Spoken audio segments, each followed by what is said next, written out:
Multiband compression is a powerful tool that can help shape the dynamics of your audio. It can be thought of as a collection of different compressors, each affecting a certain frequency range of the input audio. Here are the top 5 tips for using multiband compression effectively. Understand the basics. Before you start using multiband compression, it's important to understand how it works. A multiband compressor divides the entire frequency range of the signal into sections or bands, and each band can be compressed using unique parameters.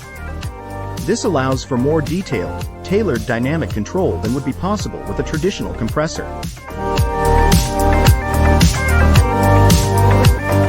Use it for bus compression. Multiband compression is very useful when dynamic control is sought for material with a wide range of frequencies, like a full drum bus or even a full mix. It provides gain reduction proportional to the input level, like compressors, but at specific frequencies, like EQ, making it a combination of compression and EQ. Mastering.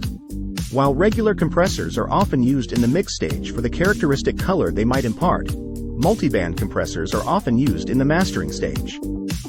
They allow for more precise control over the dynamics of different frequency bands, which can be crucial in achieving a balanced and polished final mix. Avoid fast attack and release times. A fast attack and/or release time can create distortion, so it's best to avoid these settings. A fast attack time will flatten transients, while a slow attack time lets the transients of the instruments through. Similarly, a slow release time gives instruments more sustain. Tackle harshness, resonance.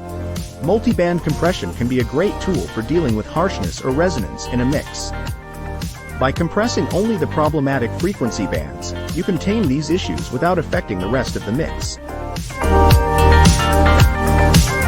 Like any tool, multiband compression is most effective when used judiciously. Always trust your ears and don't be afraid to experiment to find the settings that work best for your mix. Happy mixing! Please leave a comment with your own tips and what you would like us to cover next. Also tickle that like button and hit the bell and subscribe notification for more no-nonsense tips.